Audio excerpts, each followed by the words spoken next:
Եկեղեցու փաստացի պետի քաջալերմամբ arczepiskoposներից մեկը Հայաստանում շարժում էր սկսել Ստրասբուրգից Երևան ժամանելուց հետո Փաշինյանը պարզաբանում է, ինչու է Եվրախորհրդանի ամբիոնից քննադատել հոգևորականներին ու ընդդիմախոսներին, նրանց անվանելով KGB-ի գործակալներ ու պատերազմի կուսակցության առաջնորդներ։ Ասում է, խոսել է, քանի որ ընդդիմադիր падգամավորները այդ թեմայով եվրոպացի գործընկերներին տարբեր տեղեկություններ էին փոխանցել։ Չեմ ասում, որ օրինակ եկեղեցին ստանձնել է Կտրիչ Ներսիսյանը եւ իր խումբը ստանձնել է պատերազմի կուսակցության առաջնորդությունը շատ բաց բացատրություն ունի։ Ես գնում եմ պատարակների եւ տեսնում եմ, որ պատարակի ժամանակ, օրինակ, ընդ որում պատարակի տեքստում այդպիսի բան չկա,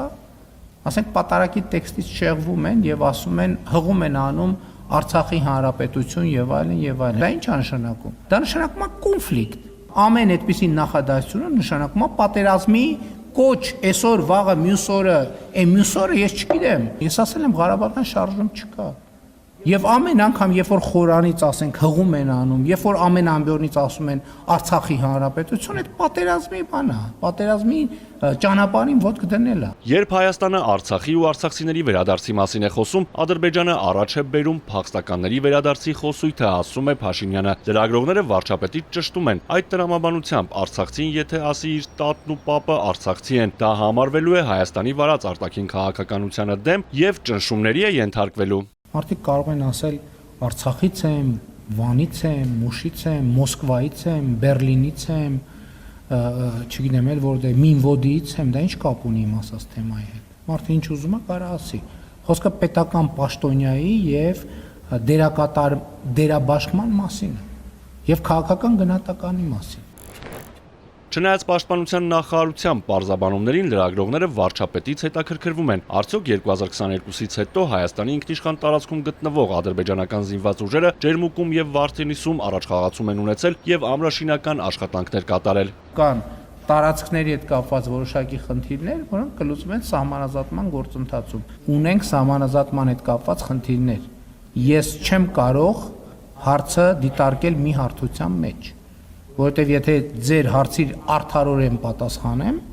պետք է պատասխանեմ երկու կողմերի մասին։ Դրա համար դուք գիտեք ճշմարտությունը, ես մեկնաբանություն չեմ անում։ Հիմա փաստն այն է, որ երկուստեք մենք խուսափում ենք նման բաներից,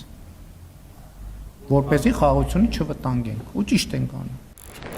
Երևան-Բաքու խաղաղությունն ամրապնդելու համար վարչապետը նոր առաջարկ ունի Ադրբեջանին։ Հայաստանը պատրաստ է օր առաջ Կորնիձոր երասխ ճանապարհով ապահովել Ադրբեջանի արևմտյան շրջանների եւ Նախիջևանի կապը։ Ինչ ենք մենք այս առաջարկը անում, որովհետեւ հիմա մենք փաստացի Ադրբեջանի երկաթուղուց օգտվում ենք։ Չենք ուզում, որ մեր օգտվելը լինի միակողմանի։